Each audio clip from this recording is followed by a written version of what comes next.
Shalom Bapak Ibu. Kabarnya pagi hari ini luar biasa, puji Tuhan. Mari kita datang ke hadirat Tuhan. Saya memberi waktu untuk Bapak Ibu bersama teduh sebentar. Mari kita naikkan rasa syukur kita kepada Tuhan. Terima kasih Tuhan atas anugerah-Mu Tuhan. Kami masih bisa beribadah Tuhan di tempat ini dengan nyaman dan aman.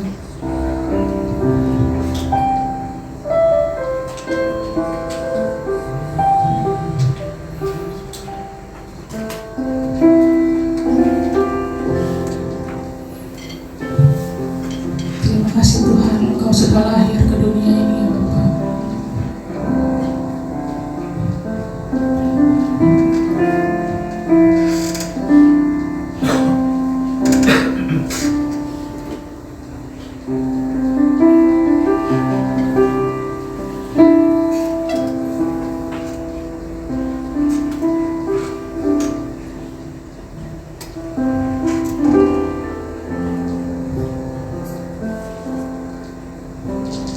Lukas 2 ayat 11 mengatakan, hari ini telah lahir bagimu juru selamat, yaitu Kristus Tuhan di kota Daud. Mari kita sama-sama menyambut Tuhan.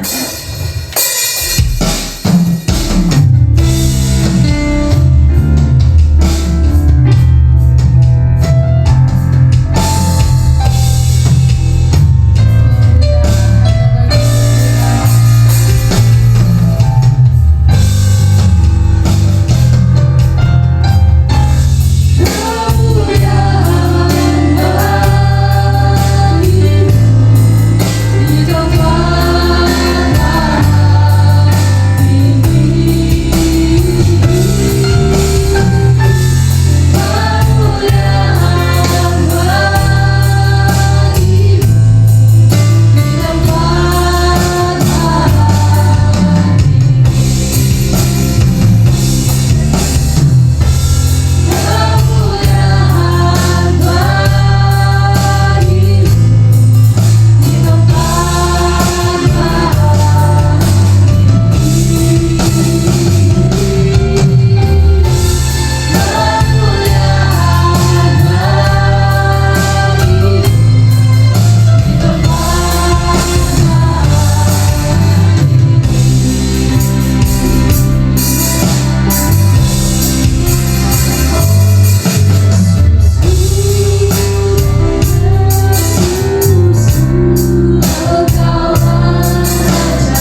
Biarlah Engkau saja Tuhan yang berkata di atas setiap pujian kami Tuhan dan penyembahan kami. Terima kasih Tuhan. Hanya di dalam nama Tuhan Yesus kami siap memuji. Haleluya. Amin. Bapak Ibu mari semangat memuji Tuhan. Amin. Amin. Kita mengatakan Yesus itu dahsyat.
Bulan Desember kita mau menyambut Natal, kita mulaikan pujian Joy to the World.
buka hati kita untuk mendengarkan suara Tuhan.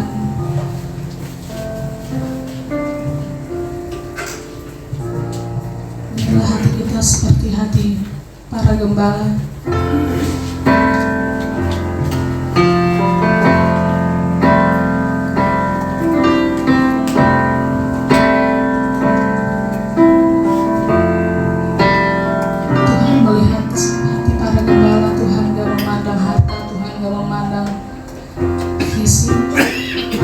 Melihat hati setiap kita. Mari kita naikkan melalui pujian ini. Kita nyatakan melalui pujian ini bahwa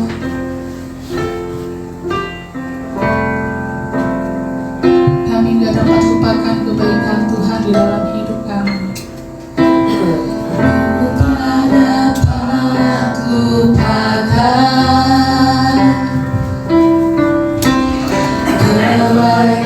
yang ku terima, pengorbananmu yang mulia, jadikan ku berharga.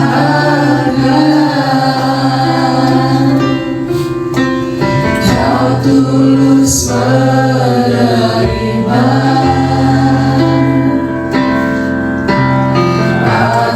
apa adanya, kekuatan kasih-Mu nyata memulihkan hidupku. Kau bukan Tuhan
Kami ingin selalu bersama-Mu Tuhan.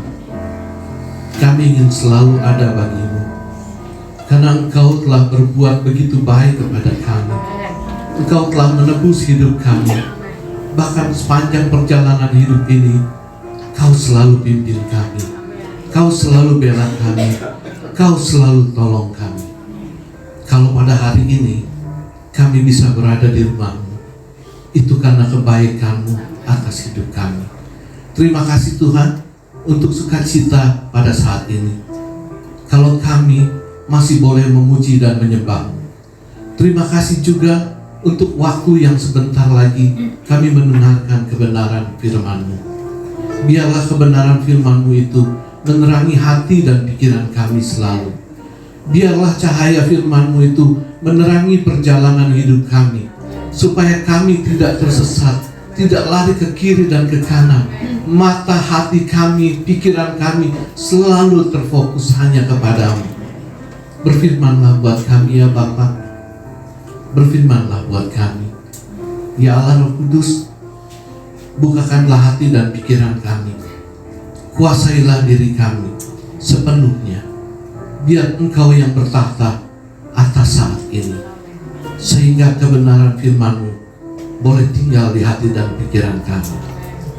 Urapi hamba-Mu ini, dan biarlah hanya isi hati Tuhan saja yang boleh disampaikan di pagi ini, di dalam nama Tuhan Yesus Kristus. Mari kita yang percaya boleh katakan amin. Shalom semua. Silakan duduk, silakan duduk. Saudara, gak terasa ya, kita udah ada di minggu kedua ya. Minggu kedua bulan Desember ini.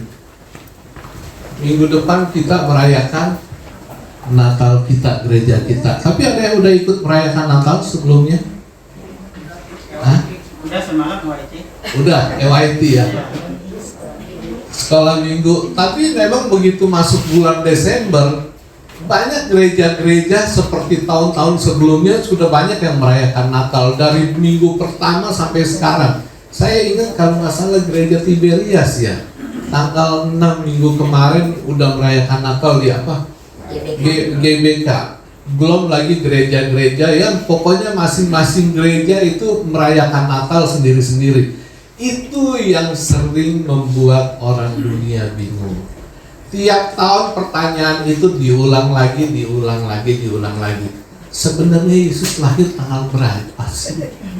Kok masing-masing gereja nggak kompak katanya, ngerayain Natal sendiri-sendiri? Itu pertanyaan dunia. Itu cara pikir orang dunia. Jangan sampai kita terjebak dengan cara pikir orang dunia. Cara pikir orang dunia itu Natal adalah perayaan tanggal. Padahal kalau kita mengadakan Natal, perayaan kita adalah perayaan tentang kehadiran Yesus.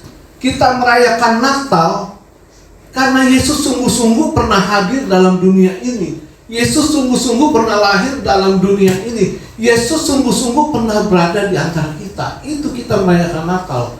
Bukan kita merayakan Natal berdasarkan tanggal. Kalau umpamanya nggak tanggal 25 itu nggak ngerayain Natal. Enggak. Bagi orang Kristen tanggal Yesus lahir tanggal berapa bukan sesuatu hal yang penting. Tapi kehadiran Yesus ke dalam dunia itu adalah sesuatu yang penting. Karena kehadiran Yesus dalam dunia itu Allah sendiri yang udah menubuatkan. Kapan Allah pertama kali menubuatkan Yesus datang ke dunia? Ada yang ingat? Hah? Allah pertama kali menubuatkan Yesus datang ke dunia sejak pertama kali manusia jatuh dalam dosa. Jadi waktu Adam dan Hawa jatuh dalam dosa, pada saat itu juga Allah menubuatkan tentang Yesus Kristus. Waktu Allah lagi menghukum si iblis di Kejadian 3, Allah bilang apa? Nanti keturunan wanita ini akan meremukkan kepala. Itu adalah nubuat Allah yang pertama tentang Yesus Kristus. Karena itu Natal itu artinya banyak sekali bagi anak-anak Tuhan. Artinya itu luar biasa sekali. Natal itu bisa berarti apa? Bisa berarti bahwa Allah itu nggak pernah ngebohong. Janji Allah itu selalu ditepati. Natal itu bisa berarti apa? Bisa berarti bahwa Allah itu mengasihi manusia. Natal itu bisa berarti apa? Bisa berarti Allah memberikan juru selamat kepada manusia. Masih banyak lagi arti-arti yang lain. Karena itu Natal itu begitu penting dirayakan bagi orang-orang percaya, bukan berdasarkan tanggal, tapi berdasarkan kehadiran Yesus Kristus dalam dunia ini. Selain Allah menubuatkan, sepanjang waktu yang berlalu itu Allah berkali-kali menubuatkan tentang kelahiran Yesus, tentang kedatangan Yesus itu lewat nabi-nabinya. Kita buka dari salah satu nabi yang menubuatkan tentang Yesus. Kita buka dari kitab Yesaya. Yesaya 9 ayat 5. Terkadang kalau di elektronik dibilangnya ayat 6. Ini adalah nubuatan Yesaya tentang kelahiran Yesus Kristus. Saya baca ya. Sebab seorang anak telah lahir untuk kita, seorang putra telah diberikan untuk kita. Lambang pemerintahan ada di atas bahunya, dan namanya disebut orang Penasehat Ajaib, Allah yang perkasa, Bapa yang kekal, Raja damai. Ini nubuatan Nabi Yesaya, itu dikatakan, dinubuatkan 700 tahun sebelum Yesus lahir. Kalau 700 tahun sebelum Yesus lahir, kurang lebih berapa turunan tuh? Hah? Anggap aja satu orang, satu keturunan umurnya 60, 70. Berarti 700 tahun? 10 tahun, 10 sebelum 10 keturunan, Yesaya sudah mengatakan demikian. Seorang anak telah lahir untuk kita, seorang putra diberikan, lambang pemerintahan ada di bahunya, dan namanya disebut orang, apa namanya? Penasehat Ajaib, Allah yang perkasa, Bapa yang kekal, Raja damai. Sebutan Yesus ada begitu banyak. Penasehat Ajaib, Allah yang perkasa, Raja damai. Begitu banyak predikat bagi Yesus. Tapi hari ini saya mencoba membahas tentang penasehat ajaib. Kenapa Yesus itu dikatakan sebagai penasehat ajaib? Kenapa saudara? Karena memang dia ajaib. Tuhan Yesus itu ajaib, penasehat yang ajaib. Penasehat itu artinya apa kurang lebih?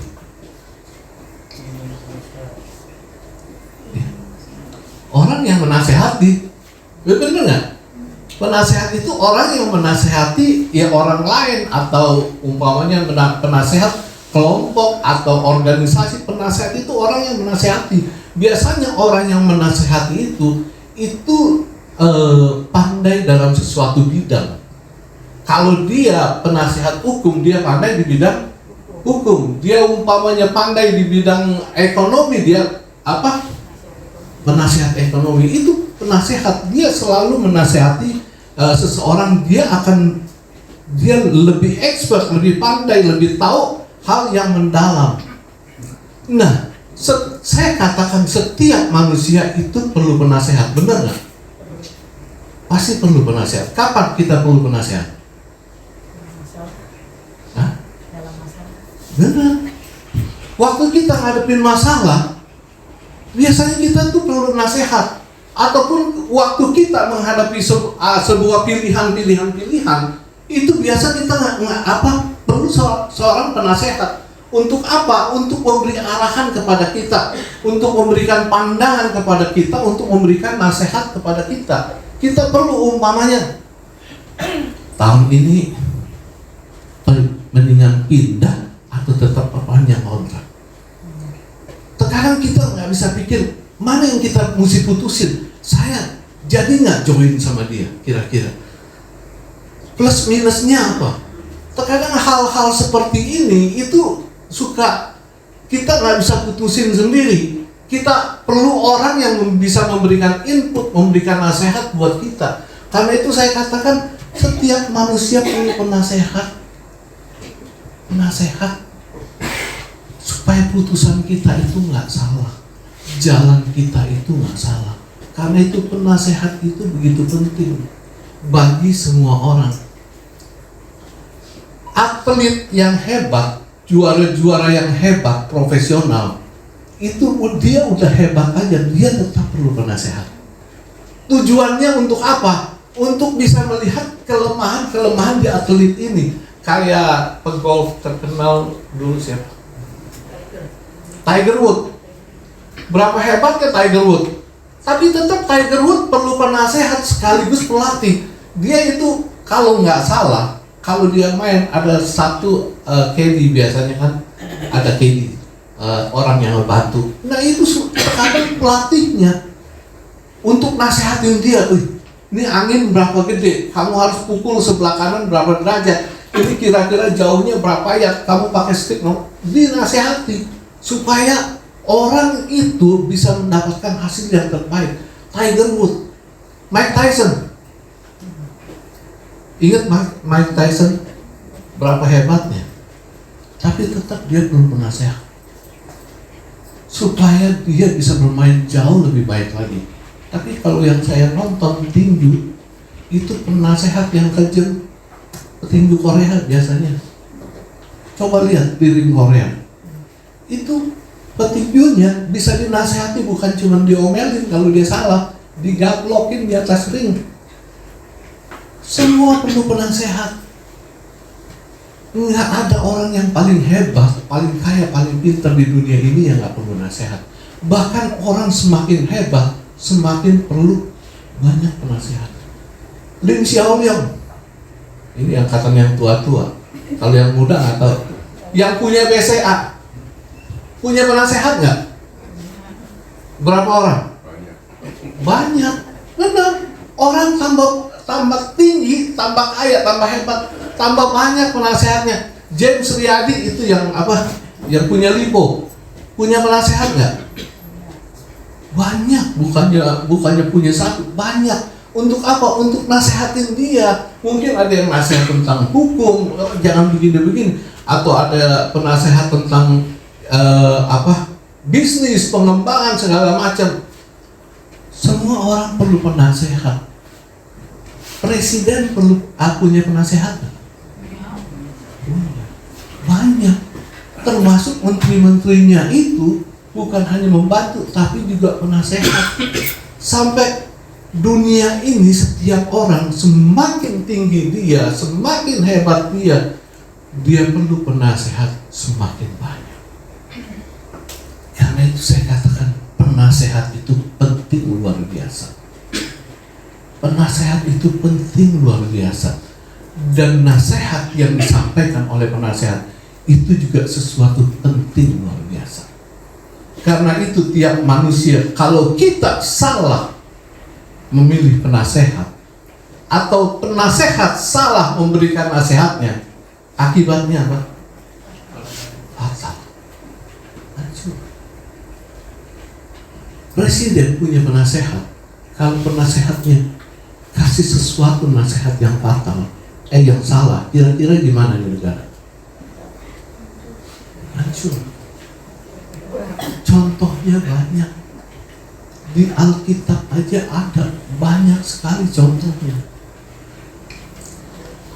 Saudara, anak pertama dari Raja Salomo siapa namanya?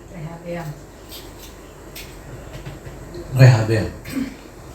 Waktu Rehabeam naik takhta, dia masih muda. Dia gantikan papanya. Waktu dia jadi raja, datang bukan jemaat, apa namanya? Penduduknya.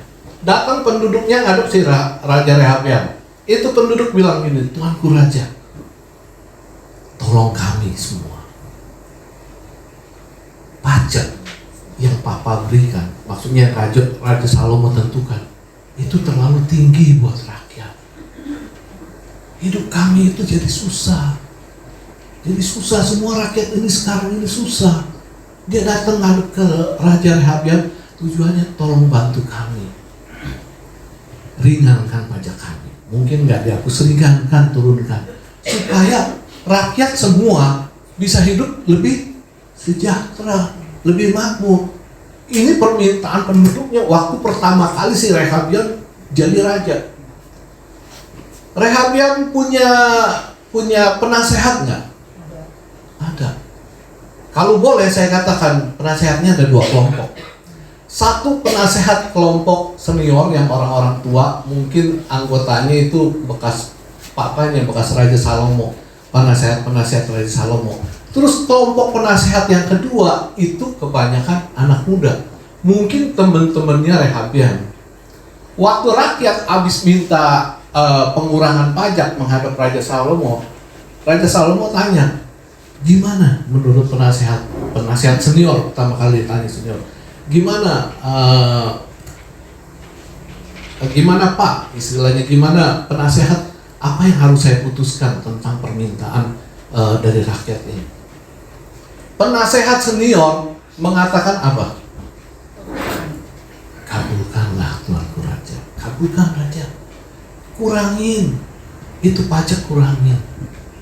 Kalau raja bisa ngurangin pajak, bisa ngambil hati rakyat. Satu. Kedua, rakyat bisa tambah makmur.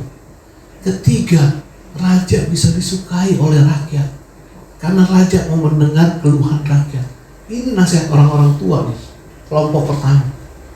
Setelah mendengar nasihat kelompok pertama, dia tanya lagi pada penasehat kelompok kedua yang isinya anak muda. Tahu anak muda itu, penasehat anak muda bilang apa? Jangan, raja jangan, kurangin sedikit juga jangan. Raja mesti wibawa, raja mesti tegas. Raja bilang itu putusan dari Raja Salomo. Raja Salomo itu papa, orang paling berhikmat di dunia. Kalau papa udah mutusin gitu, itu nggak salah. Raja jangan kelihatan lemah. Kalau raja main ngikutin, nanti rakyat bisa ngikutin terus hal-hal nanti rakyat bisa nuntut raja terus. Raja akhirnya nggak ada wibawa. Itu nasihat yang anak-anak muda, kelompok anak muda. Yang dipilih oleh Raja Salomo yang mana? Raja Salomo, Raja Rehabiam. Yang muda, nomor 2. Nggak bisa. Saya nggak bisa ngurangin itu, karena dia berasa raja, dia kepengen kelihatan tegas. Akibatnya apa? Kerusuhan, ribut. Kerajaan terbelah jadi 2, ada pemberontakan. Itu karena apa? Karena salah memilih nasihat. Dan penasehat yang nomor 2 salah memberikan nasihat kepada raja. Raja sendiri salah memilih nasihat yang nomor 2. Karena itu saya katakan nasihat itu penting. Dan orang yang menasehati itu juga harus punya pengetahuan, kebijakan, hikmat yang benar. Kalau nggak, akibatnya apa? Cuman ngomong gitu aja negara hancur. Kerajaan hancur, terbelah jadi 2. Dulu papa suka nasihatin saya. Salah satu nasihatnya waktu itu, saya lupa lagi mau usaha apa. Papa bilang gini, Wi, ingat Wi, kalau kamu mau memulai sesuatu yang baru atau mengerjakan sesuatu yang baru, bisnis yang baru, kamu jangan langsung mulai. Kamu harus tanya paling nggak 3-4 orang tua dulu. Bukan orang tua dulu, orang yang lebih tua, lebih senior. Kamu tanya dulu. Kamu ceritain tentang apa yang akan kamu kerjakan. Kalau ada 3 orang bilang ya jalan dan 1 orang bilang enggak, jalan. Tapi kalau 3 orang bilang enggak, 1 orang bilang iya, jalan, kamu jangan jalan. Papa bilang begitu. Cuma dalam hati saya, kalau 2 bilang iya, 2 bilang enggak, gimana? Jadi skornya 2-2 gitu. Salah berarti. Mestinya cari yang tetap yang ganjil. Ngerti kan maksudnya? Jadi yang lebih banyak, nasihat yang lebih banyak, itu yang lebih benar. Dulu pandangan saya, iya juga. Tapi setelah saya belajar tentang penasehat ajaib, saya renungkan, enggak selalu seperti itu. Bukan berarti penasehat banyak, yang dinasehatin itu lebih banyak dari penasehat banyak ini, yang sedikit itu berarti salah. Enggak. Saya belajar dari apa? Dari kasus Raja Yosafat dan Raja Ahab.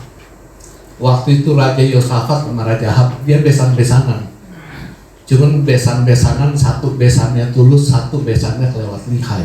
Si Raja Ahab mau perang lawan Aram, bangsa Aram, dia ajak besannya si Raja Yosafat, yuk kita berdua, kita kongsi, kita join, kita hantem itu bangsa Aram di Ramot Gilead. Terus Raja Yosafat itu raja yang takut sama Tuhan. Dia bilang, udah tanya Tuhan belum? Udah tanya penasehat belum? Belum. Panggil penasehat. Dipanggil penasehatnya Nabi, waktu itu penasehatnya Nabi. Sama si Raja Ahab dipanggil nabi-nabinya Raja Ahab. Ada berapa orang penasehatnya? 400 sipir. Penasehat 400 orang penasehat raja. Terus apa kata penasehatnya? 400-nya bilang maju raja. Tuhan udah konfirmasi serang. Itu bangsa Aram udah diserahkan ke dalam tangan raja. Raja Yosafat bilang, ini 400-nya bisa kompak begini, satu suara katanya. Nggak ada penasehat lain, maksudnya nggak ada nabi lain. Oh ada satu lagi, cuma nabi ini bengal, selalu nantang terus katanya. Panggil dah, saya cuma mau dengar nabi yang satu ini yang biasanya nantang Raja Ahab terus. Dipanggil lah Nabi Mika. Nabi Mika itu nabi Allah, nabi yang benar, yang selalu bicara seperti apa yang Allah katakan. Waktu Nabi Mika datang, ditanya sama dua raja ini, gimana? Allah bilang jangan serang bangsa Arab,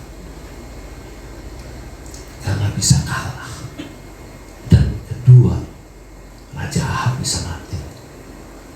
Tuh kan, lu nggak denger, tiap kali gua mau bikin apa juga selalu dilarang. Katanya. Akhirnya mereka dua raja ini ambil putusan yang terbanyak, 400 nabi. 400 orang bilang serang, satu orang bilang enggak. Berarti yang benar 400 dong. Logikanya kan begitu kan. Ternyata yang benar yang mana? Satu, mereka. Mereka perang benar-benar, Raja Ahab mati. Kalah. Dia kenapa saya katakan tadi pertama raja yang lihai, raja yang curang.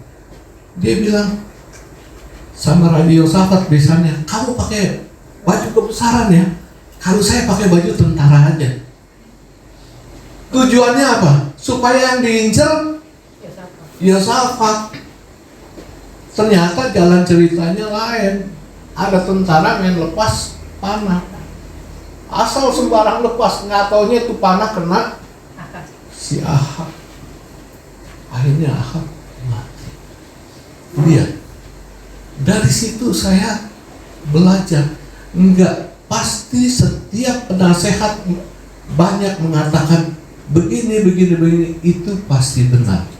Di penasehat satu orang yang beda itu bisa yang benar. Di sini kita belajarnya apa? Bahwa yang namanya penasehat enggak pasti selalu benar. Yang namanya penasehat bisa salah. Yang namanya penasehat bisa melakukan kelemahan. Karena itu enggak ada penasehat duniawi yang benar-benar bisa selalu benar. Enggak ada penasehat duniawi yang bisa menjamin kita. Berbeda dengan sebutan penasehat ajaib. Kenapa Yesus disebut penasehat ajaib? Karena Yesus selalu benar. Yesus kalau kasih nasihat selalu benar. Yesus itu penasehat yang bukan seperti manusia. Manusia beri nasihat kepada orang cuman sepengetahuan otaknya aja, cuman sedalam pengalaman dia, cuman sedalam pengetahuan dia tentang bidangnya dia itu.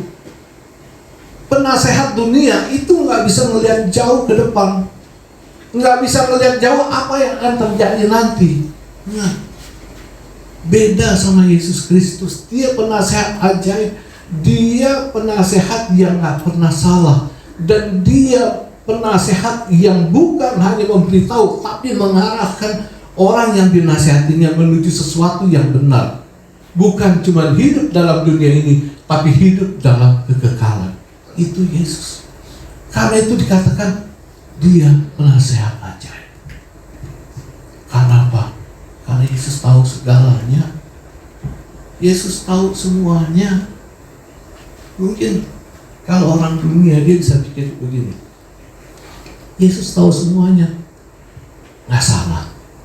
Zaman dulu orang kalau bisnis dagang cuman barter, jual beli duit. Nipunya paling apa? Paling lari, bayar nggak beli barang nggak lari, paling kalau janji bayarnya kapan nggak taunya nggak bayar, lari. Dulu penipuan sedikit nggak ada apa-apa, orang dunia pasti akan bikin gitu. Yesus tuh tahu apa? Yesus hidup zaman dulu, bener nggak? Dulu ada kalkulator nggak? Paling top apa? Simpel. Dulu ada komputer? Nggak ada. Yang ada apa? Handphone. Nggak ada. Zaman Yesus hidup handphone nggak ada. Waktu dulu aja, waktu masih saya muda aja, saya punya handphone segede-gede ala gedung, bisa pukul anjing gitu. Apalagi zaman sekarang. Yesus tahu nggak orang itu pakai scam gitu, model pakai AI muka begitu? Yesus tahu nggak? Yesus tahu. Dunia penipuan boleh semakin maju, dunia kejahatan boleh semakin maju, semakin modern, semakin hebat. Tapi Yesus nggak ketinggalan zaman. Yesus tahu semua kejahatan yang ada sekarang sumbernya tuh cuma satu. Apa sumbernya? Hati. Sumbernya hati. Kejahatan itu ada karena hati, karena keserakahan, karena keinginan lebih, karena iri hati, karena kecemburuan. Sumbernya satu, hati.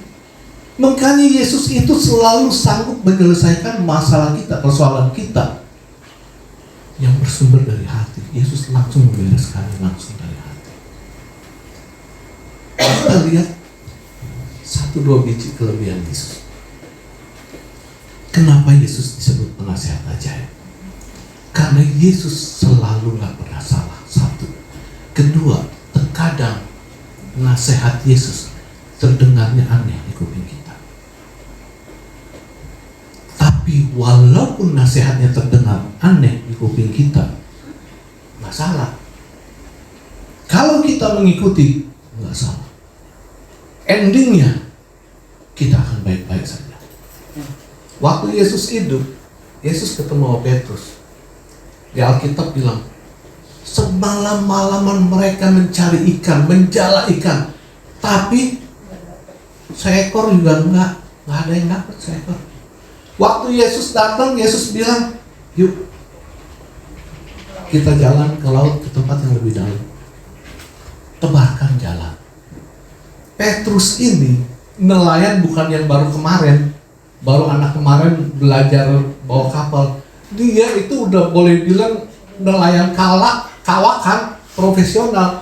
Dia udah tahu itu waktu udah pagi. Kalau yang namanya pagi, ikan pada tidur hilang.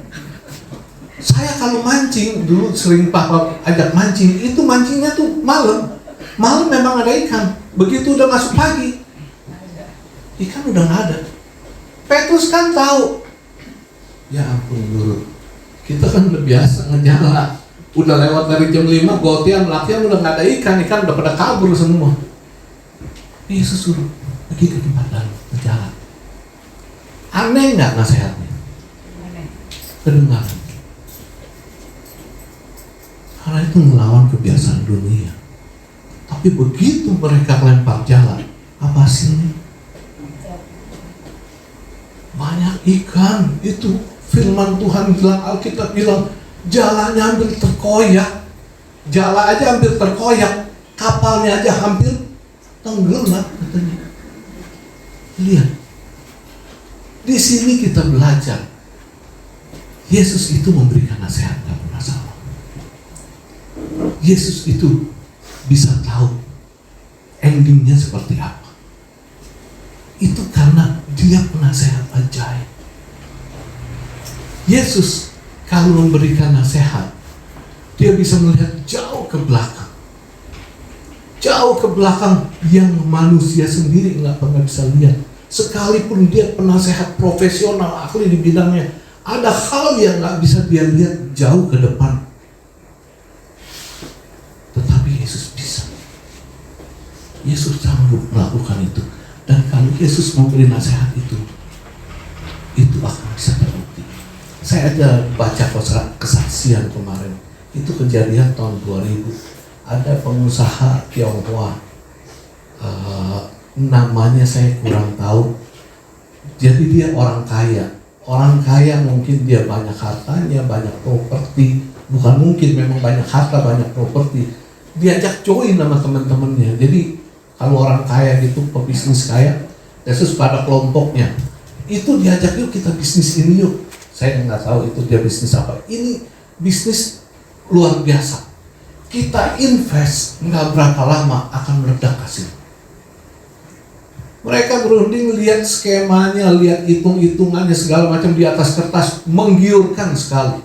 Pokoknya menggiurkan sekali. Kalau invest di situ nggak salah, pasti naik. Temen-temennya semua udah store duit.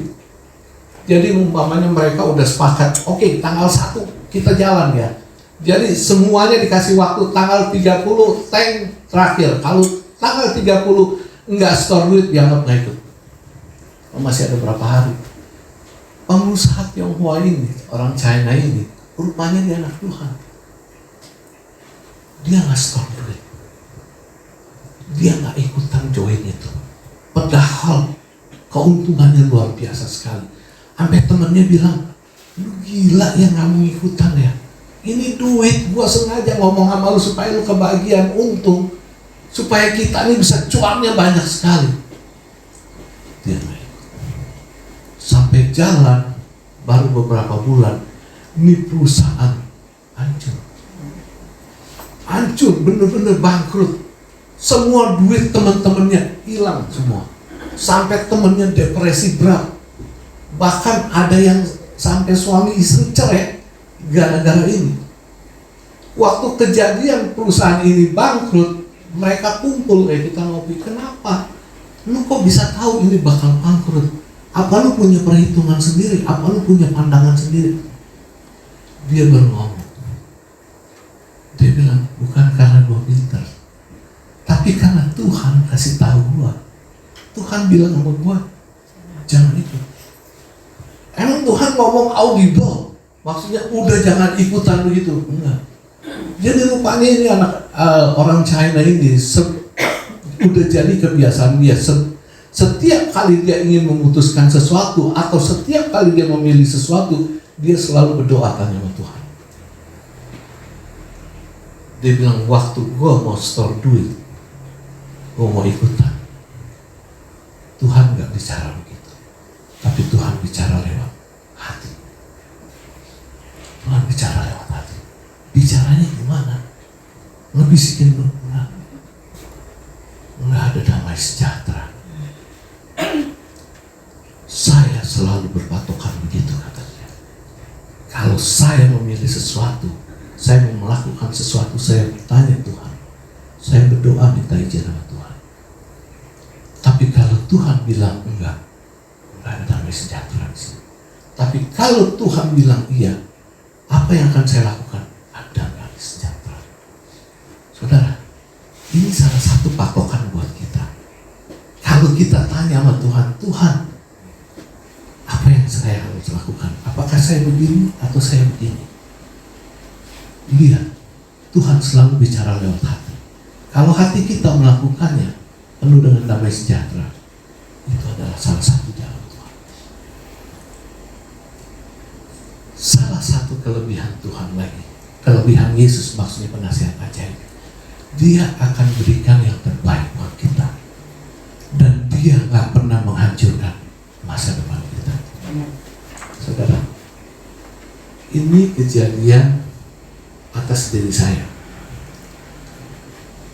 Dulu waktu peristiwa Mei 98, pasti yang tua-tua tahu peristiwanya seperti apa. Ada etnis tertentu yang istilahnya yang menjadi korban. Waktu habis peristiwa itu, saya ngomong sama istri saya. Saya bilang, saya mau pindah dari Indonesia. Saya nggak mau keluarga saya jadi korban lagi. Waktu itu saudara, peristiwanya cukup mencekam dah, terutama untuk etnis-etnis begitu. Jujur ngomong, saya sedikit ngepel, ngelihat Indonesia ke depan, apalagi gimana keluarga saya. Saya bilang saya mau melindungi keluarga saya, supaya keturunan saya, anak saya nanti itu hidup lebih baik. Jadi kami putusin berdua, saya mau pindah ke Aussie, mau pindah ke Australia waktu itu. Jadi berdua tekadnya udah sepakat, tekadnya itu kuat sekali. Tapi sambil tekad itu seingat saya tanya Tuhan, Tuhan boleh nggak pergi ke sana? Tapi Tuhan nggak pernah ngomong saya boleh pergi atau enggak. Itu waktu saya mau pergi, mau berangkat, jalan kayaknya terbuka, semua terbuka. Kayaknya terbuka, kayak seolah-olah Tuhan persiapin, ya oke lah lu bisa jalan ke sana gitu. Saya nggak tahu itu jawaban Tuhan atau bukan. Semua saya jual-jualin. Sampai terakhir saya mau jual rumah di Pik. Istri saya marah-marah. Jangan lu jual, gila lu jual rumah di Pik. Kenapa istri saya marah-marah? Karena itu bukan rumah saya. Gila rumah orang lu mau yang jual. Enggak punya rumah. Jadi semua udah jual. Yang sisa yang belum kejual cuma satu. Saya punya organ Clavinova. Clavinova, apa organ waktu itu? Mungkin pemain keyboard apa? Itu organ kesayangan saya. Tapi tekad saya udah bulat mau jual. Begitu datang pembeli, mau datang beli itu Clavinova.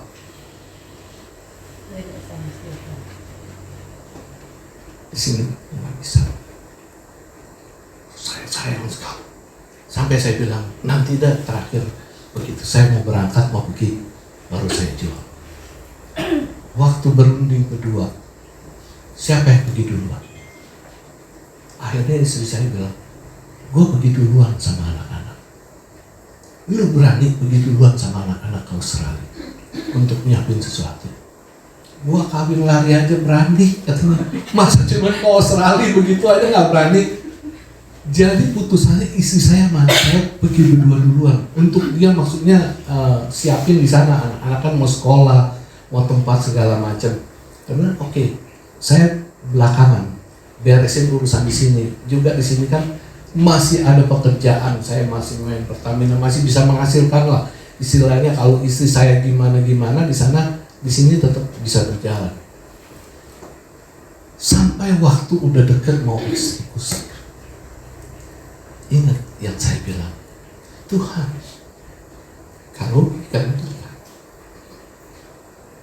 kalau putuskan sesuatu untuk anak-anaknya, Dia pasti berikan yang terbaik. Caranya apa? Istri saya nggak pukul lagu, bisa punya pikiran, punya hati. Gua nggak bisa kayaknya tinggalin papa mama sendirian di Jakarta. Padahal bukan tinggal sendirian di Jakarta, dia masih ada dua lagi anaknya. Bilang, kan masih ada si Peter, masih ada si Feli yang bisa urus papa mama. Tahu? Gak bisa. Tiap kali kalau saya mau apa, istri saya itu selalu ngalah ngikutin saya. Tapi kali ini dia bilang, nggak tahu, gua nggak bisa. Biar ada 2 adik gua lagi, gua nggak bisa. Di sini berat sekali. Nggak ada damai sejahtera. Nggak ada damai sejahtera sama sekali. Istri saya kekeh ngotot katanya. Kita pikir-pikir pulang lagi. Sampai akhirnya nggak jadi. Rupanya Tuhan punya rencana buat keluarga saya, terutama buat saya. Kalau waktu itu saya pergi, mungkin ceritanya jadi lain. Saya nggak punya kesempatan melayani dia. Saya nggak bisa berdiri seperti sekarang. Tapi Tuhan udah tunjukkan yang terbaik buat saya dan keluarga saya. Dia pilih jalannya menurut kacamata yang terbaik, bukan menurut kacamata saya. Saudara harus yakin soal ini. Dia itu terlalu sayang bagi semua anak-anaknya. Kalau dia putuskan sesuatu buat kita, pasti Tuhan perhitungkan sampai ujungnya nanti. Tuhan tahu segala. Saudara, penasehat dunia, saya udah katakan, enggak selalu baik, enggak selalu benar. Tapi kita punya penasehat ajaib. Yesus namanya. Sudah buktikan dalam hidup kita. Saudara mau selalu berpatokan pada penasehat ajaib? Mau selalu bertanya pada penasehat ajaib? Amin. Dan mau mengikuti setiap penasehat ajaib? Walaupun terkadang putusannya aneh-aneh. Berani? Karena putusan penasehat ajaib nggak pernah salah. Amin. Tuhan memberkati. Yuk kita berdoa. Bapak, terima kasih buat firman yang kamu oleh kami dengar di pagi ini. Pagi ini Bapak berbicara tentang Putra Tunggal-Mu Yesus Kristus. Bahwa Yesus bukan hanya datang ke dalam dunia untuk menyelamatkan hidup kami. Bahwa Putra-Mu yang tunggal mendapatkan sekutan sebagai penasehat ajaib. Mungkin dulu kami tidak mengerti apa itu maksudnya penasehat ajaib. Tetapi mata kami mulai terbuka, pikiran kami mulai terbuka. Bahwa segala hal yang Yesus lakukan dalam dunia ini gak pernah ada yang salah. Setiap keputusan yang Yesus ambil tidak pernah salah. Setiap arahan ataupun pilihan yang Yesus ambil tidak pernah salah. Sejak Yesus hidup sampai sekarang, segala hal yang terjadi di dalam kehidupan kami, kalau kami bertanya kepada penasehat ajaib, tidak pernah salah. Karena Yesus mengetahui semuanya. Yesus mengetahui segalanya. Bahkan melampaui daripada apa yang ada di mata kami, jauh ke depan. Kami tahu kalau Yesus akan menuntun kami, akan mengarahkan hidup kami bukan hanya kepada dunia ini, tapi kepada kehidupan yang kekal. Terima kasih Bapa buat penasehat ajaib-Mu. Terima kasih Tuhan Yesus Kristus buat setiap arahan, pimpinan dan bimbingan di dalam kehidupan kami. Ya Allah Kudus, ingatkan kami tentang firman ini. Ingatkan kami tentang Yesus Kristus, Sang Penasehat Ajaib, bahwa di dalam dunia ini kami punya pribadi yang bisa mengarahkan, menuntun, dan menolong kami memutuskan segala sesuatu dalam perjalanan hidup ini. Namanya Yesus, Sang Penasehat Ajaib. Terima kasih Bapa. Di dalam nama Yesus kami menunaikan doa ini. Amin.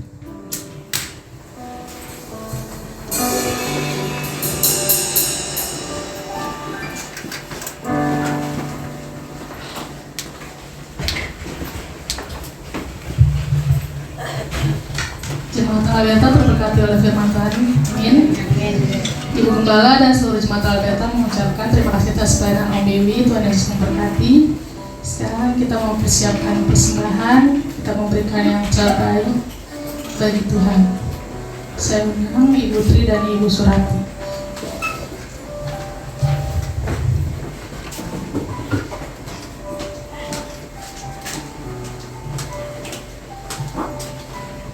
Tolong dengan kasih untuk Saudari Deti untuk berdoa bersama. Mari kita bersatu di dalam doa. Bapak, terima kasih buat kesempatan ini kami boleh berkumpul bersama untuk memuji memuliakan nama-Mu. Ya Bapak, terima kasih juga buat berkat firman-Mu yang begitu memberkati kami agar kami selalu mengharapkan Kau menjadi nasihat ajaib buat kami. Terima kasih Tuhan karena Engkau telah mempersiapkan masa depan yang begitu indah di dalam kehidupan kami. Kami juga berdoa buat hamba-Mu yang telah menyampaikan kebenaran firman-Mu. Engkau berkati hamba-Mu dengan bonus yang khusus. Sebentar lagi juga Bapa, kami akan memberikan persembahan. Sucikan, kuduskan persembahan kami ya Bapa, agar persembahan kami berkenan di hadapan-Mu. Ya Bapa, kami juga berdoa buat kedua hamba-Mu yang melayani kolektan pada pagi hari ini. Engkau berkati mereka dengan bonus yang khusus. Hanya di dalam nama Tuhan Yesus kami telah berdoa dan mengucap syukur. Haleluya. Amin.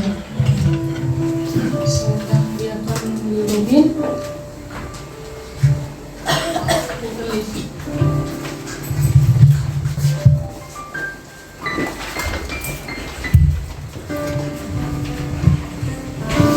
Ya, Shalom.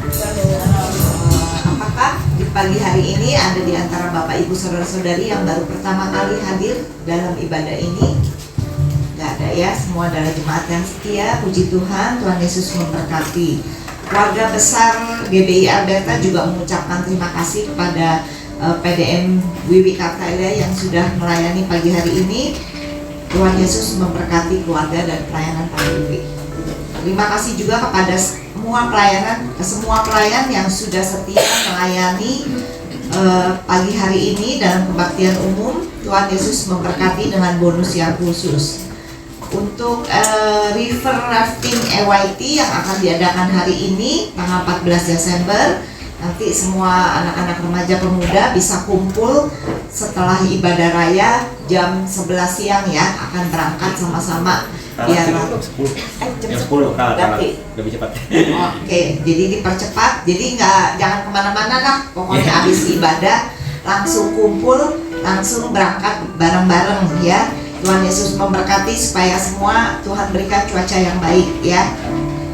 Dan juga jemaat wanita diundang untuk hadir dalam kebaktian Natal WBI Alberta pada hari Selasa ini tanggal 16 Desember jam 10 pagi. Jadi buat ibu-ibu harap diingat untuk Selasa ini kita akan merayakan Natal bersama jam 10 pagi dan firman Tuhan akan disampaikan oleh pendeta Raditus Mangun Saputro. Dan seluruh jemaat juga diundang untuk hadir dalam kebaktian Natal tanggal 21 Desember, jadi minggu depan. Tapi ingat jam 10 pagi, bukan jam 8 ya. Jam 10 pagi minggu depan firman Tuhan akan disampaikan oleh PDM Hendy Kasidi. Kita bisa ngajak tetangga kita, mungkin saudara-saudara kita, untuk bersama-sama merayakan Natal di tempat ini. Untuk Alberta Kids, karena minggu lalu sudah merayakan Natal, maka untuk ibadah sekolah minggu saat ini sudah diliburkan dan akan dimulai kembali pada tanggal 11 Januari tahun depan ya, 2026. Untuk kebaktian WBI juga setelah Natal nanti akan diliburkan dan akan dimulai kembali tanggal 13 Januari. Untuk benteng doa juga sudah nggak ada ya minggu depan ini dan dimulai kembali tanggal 16 Januari.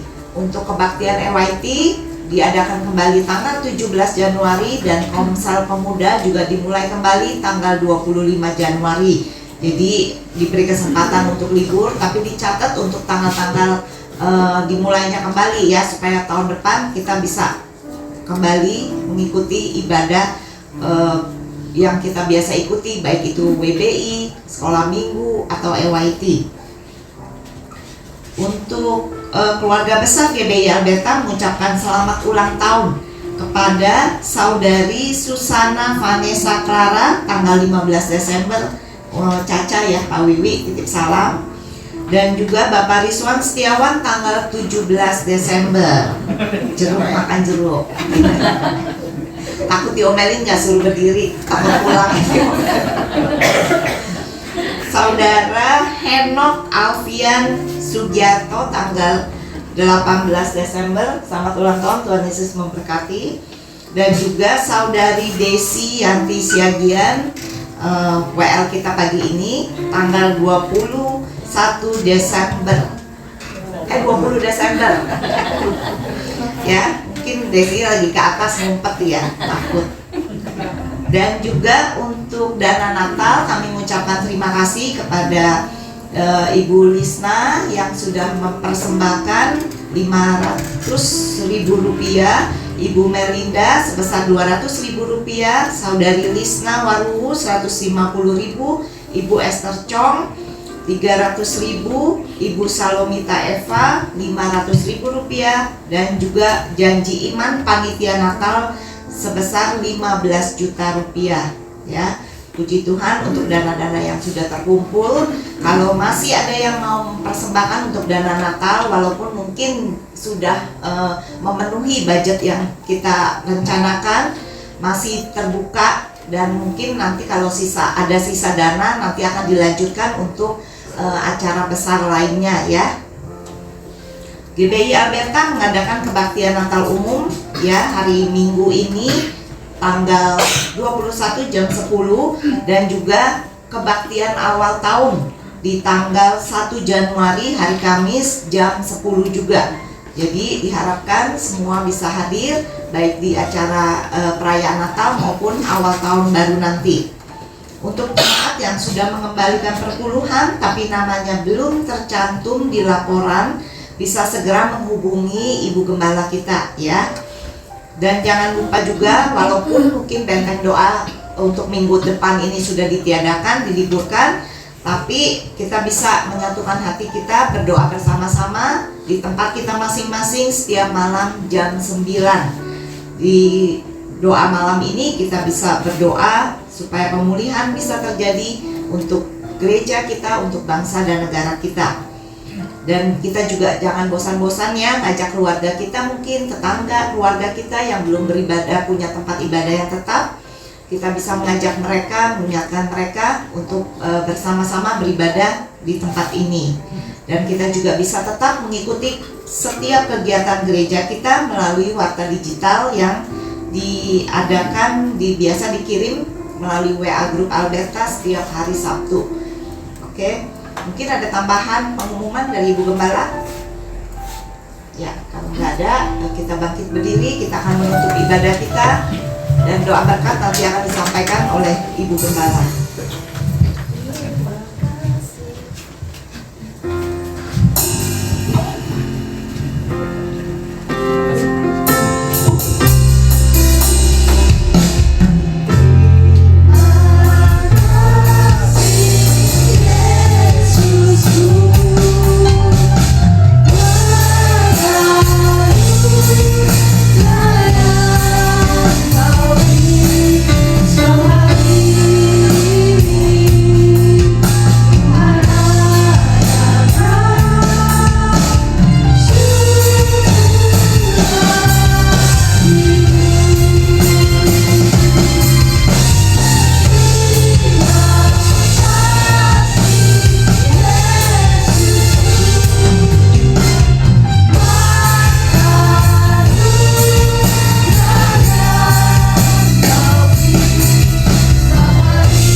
Bersyukur kalau pagi ini kami masih bisa berada di tempat ini, itu juga semua karena kasih anugerah-Mu Tuhan.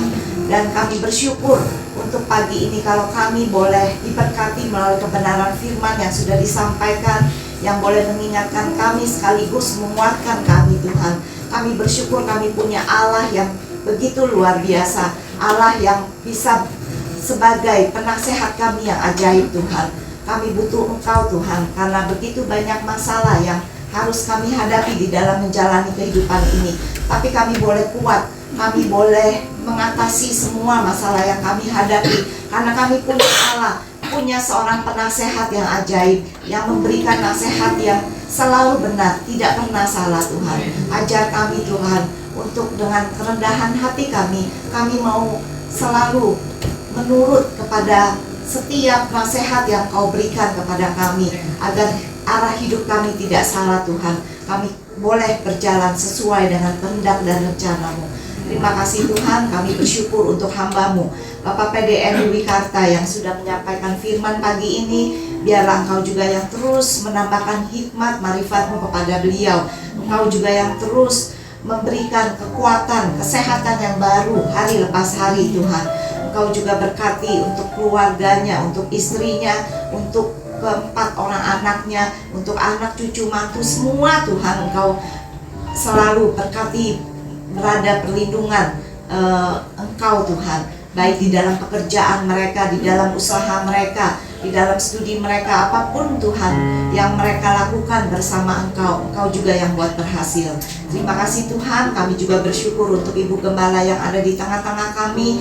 Biarlah Engkau juga yang terus memberikan kekuatan, Engkau berikan kesehatan bagi Ibu Gembala kami, terutama di hari-hari di mana dia harus melayani sebagai seorang Ibu Gembala Tuhan. Biarlah Engkau juga yang semakin memperlengkapi beliau Tuhan, sehingga setiap kehidupannya juga boleh menjadi teladan bagi setiap jemaat yang ada.